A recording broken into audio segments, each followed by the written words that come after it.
issue, but there are definitely some things that we can see about people's behavior in email that you should be thinking about. Of course, one that's on the top of everyone's list is whether or not the whole spam craziness out there is forcing people to kind of ignore all of our emails that we want them to read. The reality is that people will open your emails if they know who you are. They will open your emails if they believe that the content you're sending them is powerful, is useful to them. And so, concerning yourself with spam, it's important. You need to make sure that your email is getting through people's spam filters, for example. There are ways to do that, which maybe I'll address in another part of the videos. But you definitely need to operate from an initial assumption that it's not about too much email being in people's inboxes that is your problem. The biggest problem is you not taking the time to craft powerful subject lines. You not taking the time to assure that the content that you're sending to people is timely, is relevant, and is useful to them.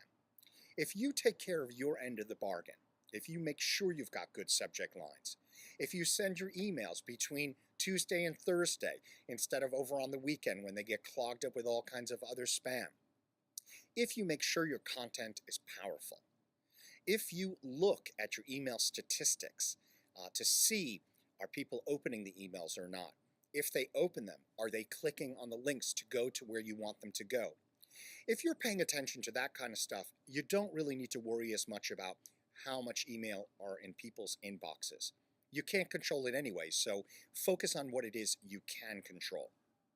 Another email behavior issue is related to the quantity of emails that you send to people. A lot of us have spent a lot of time trying to figure out whether or not we're overloading our audience. And I think some of that falls into the same category of the issue of spam. You know, people are going to feel as if we're spamming them, we're sending them too much.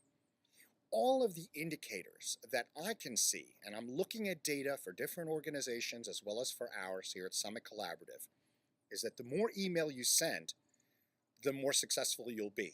Now, that's maybe somewhat a gross statement, but generally it holds. I'm noticing, for example, for several organizations who are increasing their use of email over time, that their email readership is starting to become better acclimated to them as a powerful source of content. Again, we come back to content having to be useful. So something in relation to behavior, quantity of email is, don't assume the worst in relation to people getting too much email from you. The reality is if you're on the mark, they want your emails. People want your emails. They'll open your emails. You just need to make sure that you continue to hit the mark in relation to what they want.